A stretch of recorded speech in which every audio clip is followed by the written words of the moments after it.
एकता ही बल एकता रहिले असंभव जिनिस मध्य संभव होई पारे।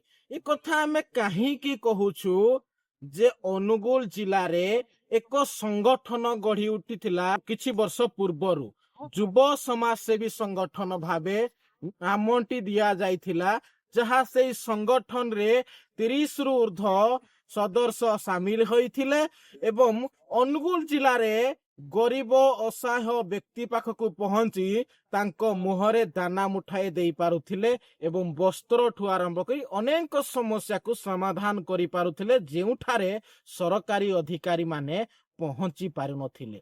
किंतु आजी तांकर एक बंधु मिलन कार्यक्रम थिला कन्हिया ब्लॉक एनटीपीसी निकट रे एक प्रांगण रे तांकर जंगल अंचल रे एक ताकर बंधु मिलन कार्यक्रम थिला। এই সংগঠনটি গড়ি উঠিবা কারণ কোন এবং গড়ি উঠিবা পাই উদ্দেশ্য কোন, কাহিকি এভଳି মনোনীত হেলে সে সংগঠনକୁ তৈয়ারি করিবা পাই এবং সংগঠনটি এপরি ভাবে কাহিকি নামটি দেলে। আজি আমি আলোচনা করিবা সেই সংগঠনর আম সহিত অছন্তি সভাপতি, তাঙ্ক সহিত আমি আলোচনা করিবা যে সংগঠনটি কাহিকি এপরি ভাবে সংগঠন তৈয়ারি করিবা পাই মনোনীত কলে। আজ্ঞা, অনুগুল জিল্লারে युव समाजसेवी संगठन गढ़ी उठी कि बहुत वर्ष है कि संगठन बहुत जगार पहुंचुची, किंतु आमे जानिथिलु ब्लॉक आईजी संगठन तैयारी हुए, किंतु आपनक मन को काहेकि एमिति छुईला जे आपन जिला पई काम कले। देखंतु मो युव समाजसेवी फाउंडेशन रो सभापति गरीब असहाय एवं दलित लोक जो थिले तांकु नै आमे संगठन टी गठन करथिलु।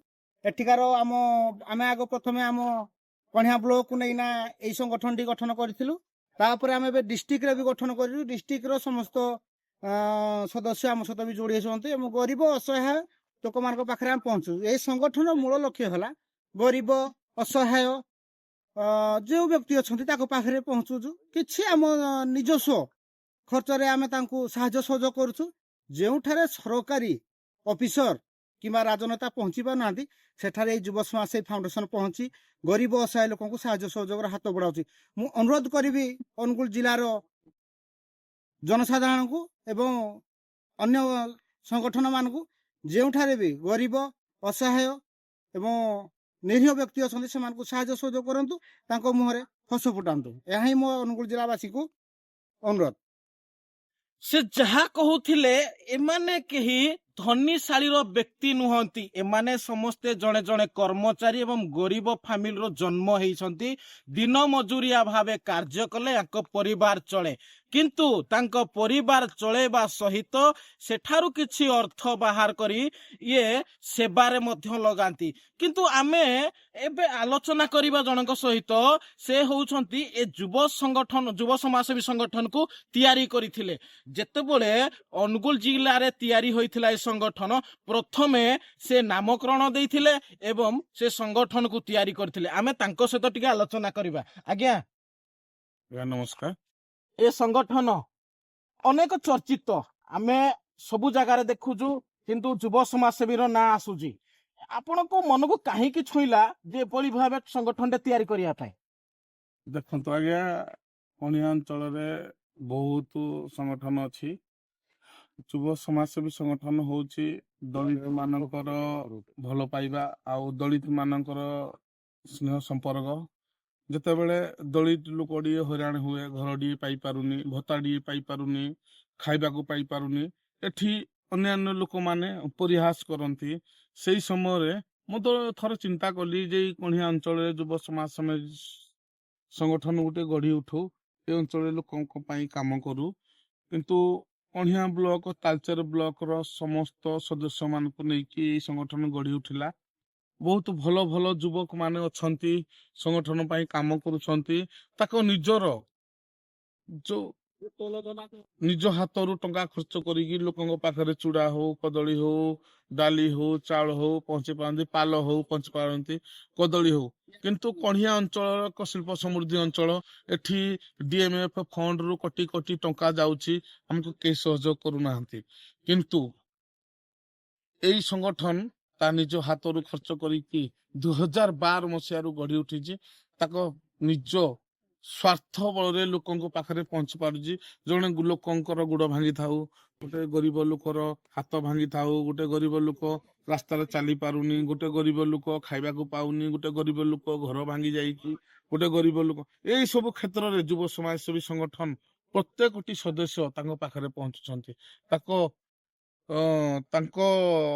ତାଙ୍କର ସ୍ୱାର୍ଥ କିଛି ନାହିଁ, ନିଃସ୍ୱାର୍ଥପର ଭାବେ ସେ ପହଞ୍ଚି ପାରୁଛନ୍ତି ଏବଂ ସ୍ୱାଗତ ଯୋଗ୍ୟ ପଦକ୍ଷେପ।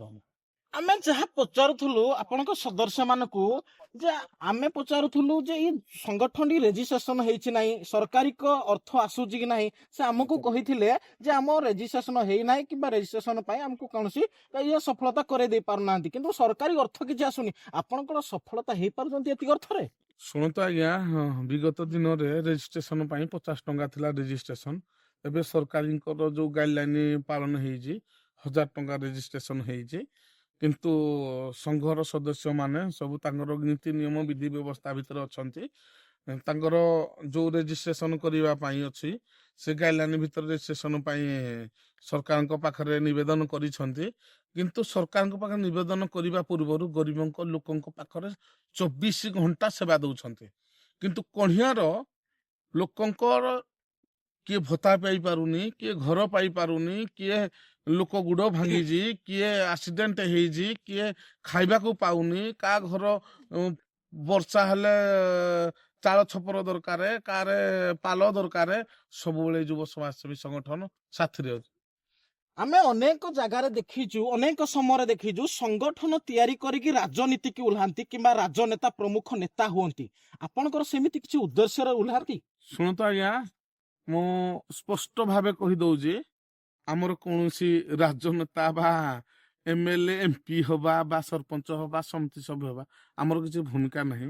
ଗୋଟେ ଗରିବ ଲୋକଟେ ତା ପରିବାରରେ କେମିତି ସୁସ୍ଥ ଭାବେ ରହିପାରିବ, ତା ଗରିବ ଲୋକଟେ ଘର ପାଇପାରୁନି, ସରକାରଙ୍କ ଠାରୁ ଅତ୍ୟାଚାରର ଶିକାର ହଉଛି, ସେ କେମିତି ତା ପରିବାର ପାଇଁ ପ୍ରତିପୋଷଣ ହେଇପାରିବ, ଆମର ସାହାଯ୍ୟ ଲୋଡ଼ିବ, ଆମ ତାଙ୍କ ପାଖରେ ଛିଡା ହବୁ। ରେଜିଷ୍ଟ୍ରେସନ ତ ହେଇପାରିନି, ରେଜିଷ୍ଟ୍ରେସନ ଆଗାମୀ ଦିନରେ ହବ। କିନ୍ତୁ କଣିହାଁ ବ୍ଲକରେ ପ୍ରତ୍ୟେକ ଗରିବ ନିରୀହ କଣିହାଁ ବ୍ଲକ, ତାଲଚେର ବ୍ଲକର ସମସ୍ତ ପରିବାରର ଲୋକଙ୍କ ପାଖରେ ଆମେ ଛିଡା ହବୁ।